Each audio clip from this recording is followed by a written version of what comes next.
पहले ये गौर प्रांत के थे। ओरिजिनली ये लोग जो मोहम्मद गौरी के परिवार वाले एक गौर प्रोविंस है अफगानिस्तान के अंदर, वहाँ के रहने वाले थे, इसलिए इनको गौरी कहा जाता है। पर ये ओरिजिनली कहाँ आकर बसे? गजनी के अंदर। इनकी राजधानी भी गजनी ही है। गौर प्रांत के ये मूल निवासी थे। फिर मोहम्मद गौरी जो है, इसके बड़े भाई ने यहाँ पर गजनी को जीता था, इसको यहाँ का शासक बना दिया। ये जहाँ पे यहाँ सेंट्रल एशिया के अंदर अगर कोई भी शासन करेगा तो उसको पैसों की जरूरत पड़ेगी वहाँ लड़ाई वगैरह लड़ने के लिए। वहाँ से तो कोई पैसा आप कमा नहीं सकते हो। पैसे कमाने हैं तो सीधे भारत पर अटैक करो। भारत वालों ने भी बहुत अच्छे से जो है उनके लिए तैयारी करके रखी हुई थी। हम पैसा सारा एक ही जगह इकट्ठा करके रखते थे ताकि उनको ज़्यादा तकलीफ, मंदिरों में पैसा मिल जाता था या राजा महाराजाओं की राजधानी में लोगों के पास पैसा था ही नहीं, तो उन्हें लोगों से कुश्ती लड़नी नहीं पड़ती थी। यही अगर पैसा सब लोगों के बीच में बटा हुआ होता तो हो सकता है कि इनके लिए थोड़ी मुश्किल हो जाती। तो भारत में कंसंट्रेशन ऑफ वेल्थ ये भी एक बहुत बड़ा कारण था कि एक ही जगह पर उन्हें इतनी धन संपदा मिल जाती है। अभी जस्ट हमने देखा है कि सोमनाथ का जो अटैक है उसमें उसको एक ही मंदिर से इतनी धन संपदा मिल गई थी, उसके सारे अटैक एक तरफ है। तो ये एक बहुत बड़ी कमजोरी भी थी। मंदिर सबसे कम प्रोटेक्टेड होते हैं, सबसे ज़्यादा धन वहाँ पर मिल जाता था, तो इस वजह से ये विदेशी आक्रमणकारी खूब आक्रमण करते हैं यहाँ पर। मोहम्मद गौरी शासक बनते ही सबसे पहला काम यही करता है, चलो भारत की तरफ, और सबसे पहला अटैक करता है 1175 के अंदर, उसी तरफ नॉर्थ वेस्ट के अंदर ही करेगा, वह है मुल्तान। फिर उसने एक लपका ले लिया था 11। लपका लेना किसको कहते हैं पता है? जबरदस्ती उड़ता तीर जो है, तो वो सीधे गुजरात पे अटैक कर देता है। और उस समय गुजरात में जो शासक बली डक्का था नहीं था, लेकिन एक महिला ने जो है यहाँ पर, और महिला का नाम भी नायक से मिलता जुलता ही है, नायिका देवी। ठीक है, गुजरात पर जो अटैक किया था उसने 1178 के अंदर, गुजरात 1178 इसका जो इन्वेजन है ये इसकी वजह से भूली थी। बिना भारत की परिस्थितियों को अच्छे से समझे सीधे सेंटर में खिचड़ी की तरह से सीधा बीच में हाथ डाला यहाँ पर, तो हाथ जल नहीं था। तो यहाँ पर नायिका देवी ने बहुत बुरी तरह से पराजित किया था मोहम्मद गौरी को, और उसने फिर कसम खा ली अब सीधे गुजरात पर अपने कभी अटैक नहीं करना। इस वजह से फिर वापस अगले जितने भी अटैक किए, अगले 10-12 साल तक सारे पंजाब पे ही इसने अटैक किए, कंटिन्यूसली पंजाब पे अटैक करता रहा। लाहौर को बाद में उसने जीत लिया था। अब एक समस्या और होगी, इधर हमारे एक शासक जिनका नाम था पृथ्वीराज चौहान, ये भी पंजाब पे अपना अधिकार करना चाहे, और एक जगह है स्पेशली तबर हिंद नाम की, तबर हिंद, यहाँ पर पृथ्वीराज चौहान भी अटैक करना चाह रहे हैं, इसको जीतना चाह रहे हैं, और मोहम्मद गौरी भी इसको जो है जीतना चाह रहा है। तो दोनों के बीच में कन्फ्रंटेशन होता है, और बहुत सारे विद्वान अलग अलग संख्या बताते हैं कि इनके बीच में कई बार लड़ाई हुई, और हर बार पृथ्वीराज चौहान ने मोहम्मद गौरी को हराया। इस बार एक यूपीएससी के अंदर क्वेश्चन भी आया हुआ, एक किताब है जिसका नाम है हमीर महाकाव्य। कोई नहीं, एक तो याद है, अपने चल जाएगा। दूसरी ओर देखिए, हमीर महाकाव्य नाम की एक किताब है, नयचंद, उसमें यूपीएससी के अंदर नयचंद ही ऑप्शन था, नयचंद या नयन चंद्र सूरी दोनों जो है इसको कहा जा सकता है। ये कहते हैं ये किताब कि ये 7 बार युद्ध हुए थे, और 7 बार पृथ्वीराज चौहान ने मोहम्मद गौरी को पराजित किया था। तो 7 बार जो है लड़ाइयों का मेंशन कर रहा है। पृथ्वीराज रासो एक किताब है चंद बरदाई की, उसके अंदर तो 21 बार संख्या लिखी हुई है कि 21 बार लड़ाई हुई है मोहम्मद गौरी और पृथ्वीराज चौहान के बीच में, और पृथ्वीराज चौहान ने 21 बार जो है वो हराया। बाकी इनकी कहानियाँ तुम्हारे सारी राजस्थान के अंदर आनी है, संयोगिता वाली जो है वो वहाँ आराम से सुनते रहना। यहाँ जो है इन कहानियों का कोई, अपने इंडियन हिस्ट्री के अंदर जो है राजस्थान वाला पार्ट और लिमिटेड ही है। चलिए कहानी के रूप में तो चल रही है नायिका देवी, मेडिवल हिस्ट्री खुद ही कहानी है। हम पूरे आगे गए,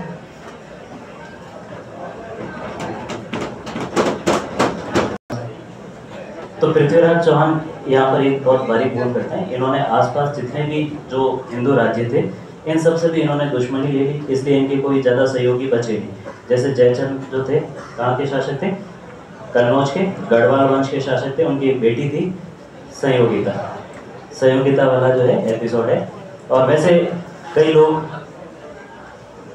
लोग इसको वैसे काल्पनिक कहानी मानते हैं कि संयोगिता जो थी ये पृथ्वीराज चौहान के और जयचंद के वैसे बनती नहीं थी। तो संयोगिता का जब स्वयंवर आयोजित किया गया था तो पृथ्वीराज चौहान को छोड़कर बाकी सारे राजा महाराजाओं को बुला दिया, और पृथ्वीराज चौहान की एक मूर्ति बनाकर वहाँ मेन गेट पे लगा दी कि पधारो, स्वागत है, जो भी आते हैं और हाय हेलो करते हुए। यूँ तो पहले सामने देखने की हिम्मत हो नहीं पृथ्वीराज चौहान की, वहाँ ठीक है मूर्ति है, तो संयोगिता को ये बात अच्छी नहीं लगी। संयोगिता मन ही मन जो है पृथ्वीराज चौहान को चाहती भी थी, और वैसे स्वयंवर में चॉइस होती है, महिलाओं को चॉइस ही दी जाती है, फिर उस समय कोई जोर जबरदस्ती नहीं की जाती है। तो संयोगिता जाके वरमाला किसके डाल देती? मूर्ति की। और इत्तेफाक से उसी समय पृथ्वीराज चौहान भी वहाँ पर आ जाते हैं और वो संयोगिता को लेकर वहाँ से चले जाते हैं। और इस वजह से जो है इनके जयचंद के साथ जो रिश्ते हैं वो और भी ज़्यादा खराब हो जाते हैं।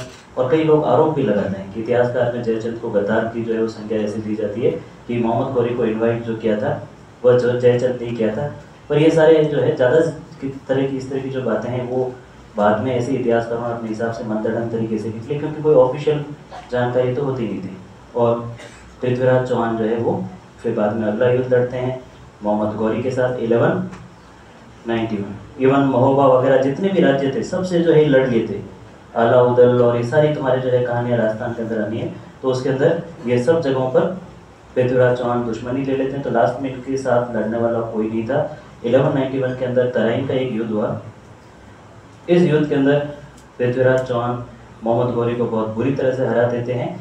और ये गोविंद नाम का जो है उनका भतीजा था, क्या था, सेनापति था, भतीजा रिश्ते में भी तो कुछ लगता था, भतीजा ऐसे कुछ सेनापति था दिल्ली का उस समय यहाँ पर मैन लॉर्ड, हाँ गोविंद राज तोमर कुछ रिलेशन में लगता था। तो उसने मोहम्मद गौरी को बहुत बुरी तरह से घायल कर दिया था। तो बड़ी मुश्किल से वहाँ पर जो है इसको बचाकर मोहम्मद गौरी को लेकर जाते हैं। और जस्ट अगले ही साल 1192 के अंदर, 91 में तो यह हाल है कि आदमी जिएगा मरेगा इसकी भी गारंटी नहीं, वहाँ से जैसे तैसे कटा हुआ हाथ और ऐसे उठा कर लेके जाते हैं। अगले साल 1192 के अंदर फिर से जो है ये अटैक करता है तराइन के अंदर। और तराइन का जो ये युद्ध था, अब इसने मोहम्मद गौरी ने ये तो देख लिया सीधे सीधे लड़के तो अपन नहीं जीत सकते, तो अपने पास दिमाग है ना, ये भारत वाले तो सीधे साधे लोग हैं और ये नियमों से चलने, भारत में नियमों से, जैसे हम देखते हैं महाभारत में शंख बजते ही युद्ध शुरू, और अगला आदमी यूँ तलवार लेके खड़ा मारने वाला जितने शंख बज गया नीचे, ये ऐसी स्थितियाँ रही। मतलब हमने हमेशा ही नैतिक नियमों का इस तरह से पालन किया कि युद्ध भी पूरे नैतिक नियमों से होता था।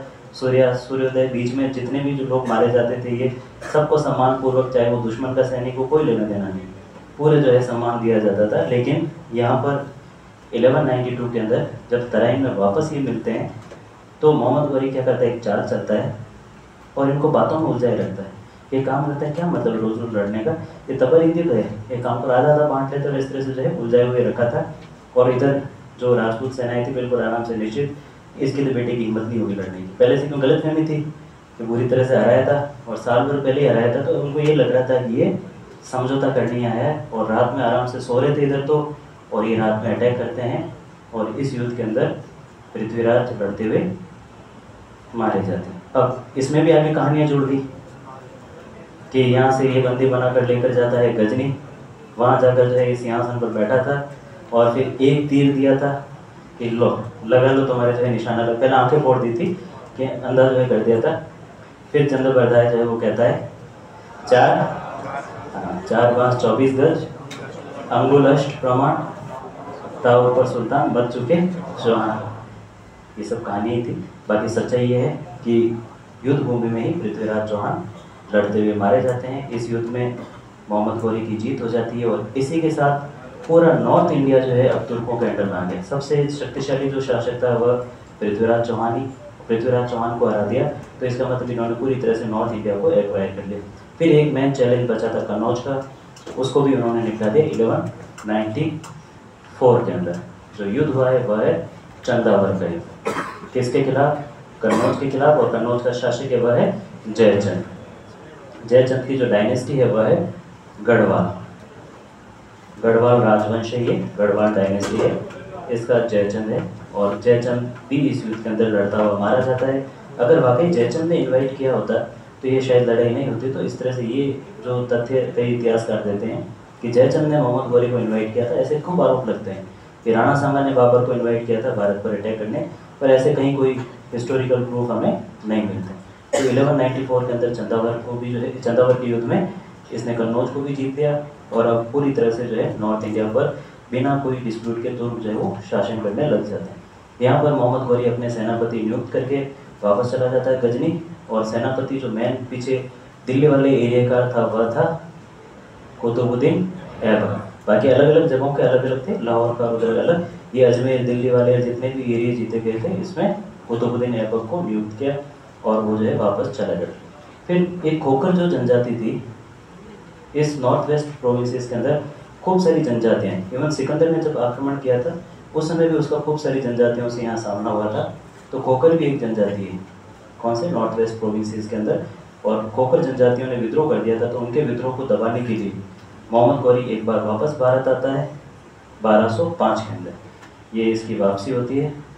इस युद्ध के अंदर जो खोखरों के विरुद्ध हुआ था, मोहम्मद गौरी बहुत बुरी तरह से घायल हो जाता है और जस्ट अगले ही साल 1206 के अंदर मोहम्मद गौरी की मृत्यु हो जाती है, ये मर जाता है। और ऑलरेडी बैठे ही इसने कब्जा कर ही रखा है, नॉर्थ इंडिया का ये यहाँ पर कमांडर था ही, हाथों हाथ इसने घोषित कर दिया अपने आप को यहाँ का शासक। सुल्तान घोषित नहीं किया अभी तक। सुल्तान एक उपाधि होती है, कौन देता है?